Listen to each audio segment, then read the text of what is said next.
कधीच नाही चुकणार तुमचे फेवरेट टीव्ही शोज झी5 सोबत, तेही एकदम फ्री।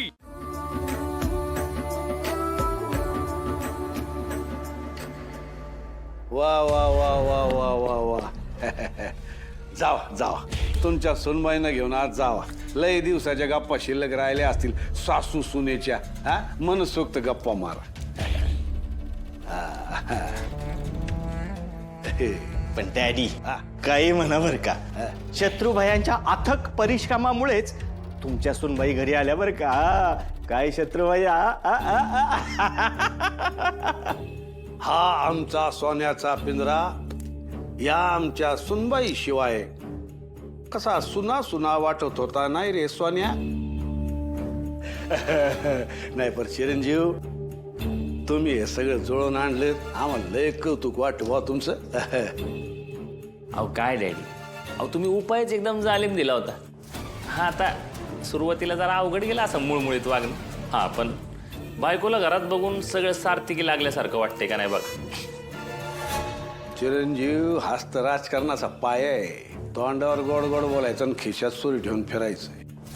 जेवढ्या लवकर तुम्ही तुमच्या टाळक्यात फिट कराल ना, तेवढ्या लवकर ताकदवान व्हाल। म्हणूनच तर मी ठरवलंय डॅडी, तुमच्या पावलावर पाऊलच ठेवायचं। आज मग गाठला तुम्ही लांबचा पल्ला। आता या घरात आमच्या सुनबाई नाही आलेल्या, या सूर्याचा जीव आलाय जीव। इकडं तिची मुंडी पिरगाळली का तिकडं सूर्या तडफडला। काय कसा आहे रिमोट कंट्रोल? हा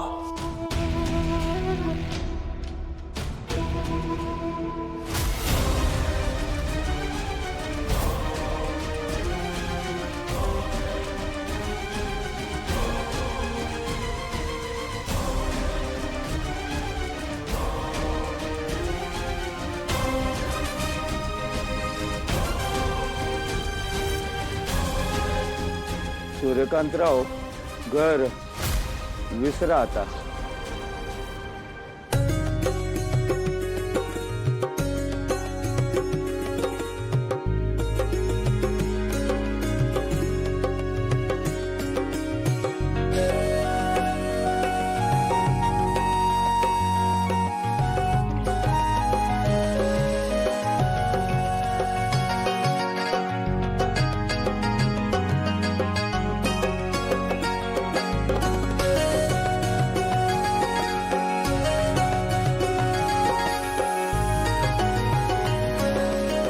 नाना, मी नानींना बघून येते।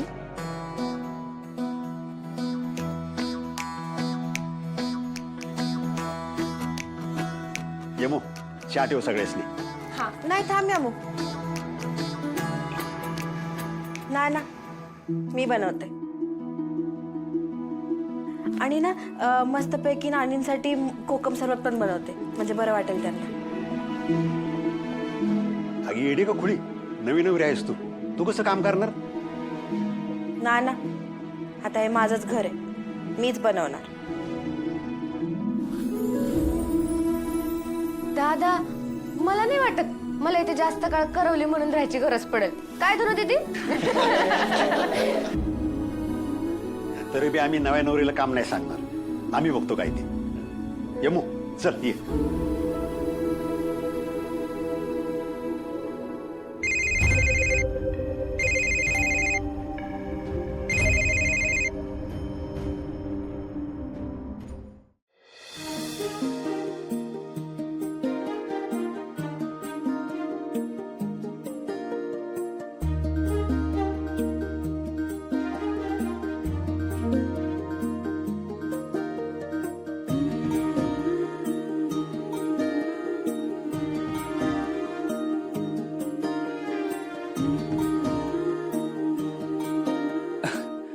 मी आलोच फ्रेशन।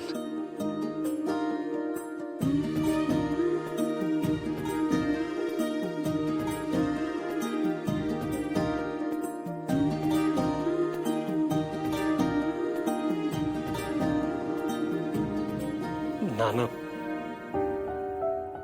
माझ्या बहिणीची तुम्ही कायम काळजी केली याची खात्री आहे मला। माझा जीव आता तुमच्या घरात आलाय। चुकलं मागलं तर सांभाळून घ्या तिला. सूर्या, तू कसलीच काळजी करू नकोस. येतो.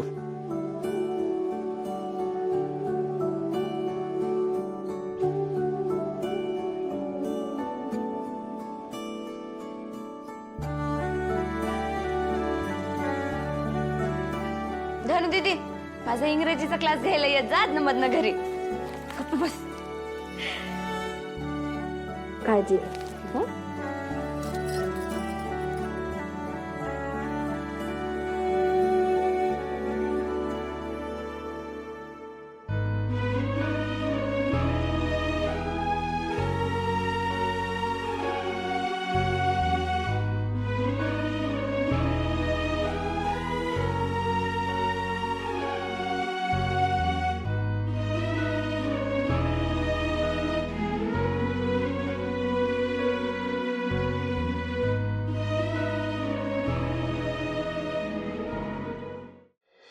हॅलो.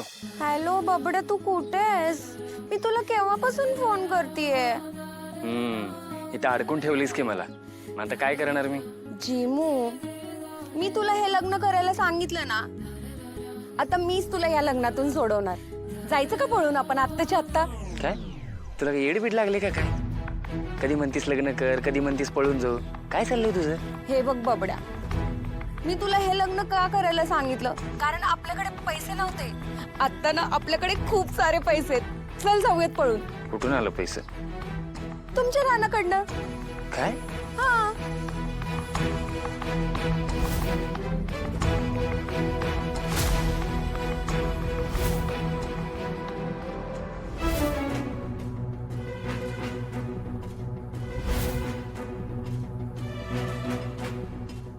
अगं काय तू पैसे चोरलंस?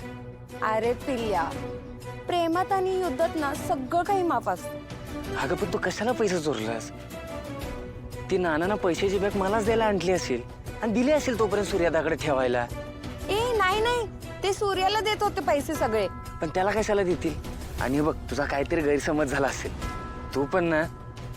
जाऊ दे, आता आपल्याला पैसे मिळाले ना, तू फाट्यावरती ये, मग आपण शहरात पळून जाऊ. लवकर ये. ए तू खरंच गुडघ्यावर पडल्यास काय? हा अगं आजच तर लग्न झाले माझं आणि आता पळून जाऊया म्हणतेस. अगं लोक पकडून मारतील मला. तू ना वाईट जरासं थांब. तुला सांगतो मी पैशाचं काय करायचं, कसं काय करायचं ते. आणि ठेव आता, कोणीतरी येईल बिल आणि फोन ऐकल, जीव घेतील माझा. ठेव.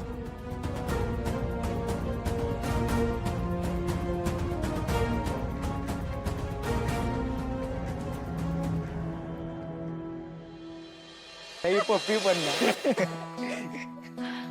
लग्न कसं अगदी व्यवस्थित पार पडलं ना. हा विषय का वहिनी, दादाने एकदा का जबाबदारी खांद्यावर घेतली ना, तो पार पाडत होता. हा, दादाने एकदा ठरवलं म्हणत की थांबवायचा दम नाही कोणात. बहिणींसाठी तो जग इकडचं तिकडं करू शकतो. ए तसं करू नकोस. अरे जग इकडचं तिकडं झालं तर माझं घर मला कसं सापडायचं?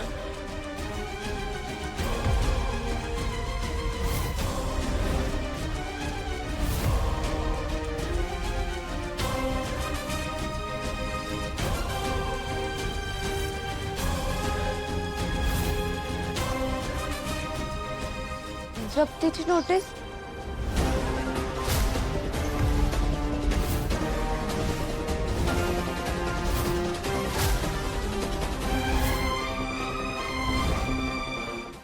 झी5 ॲप डाउनलोड करा आणि पहा सर्व एपिसोड्स एकदम फ्री.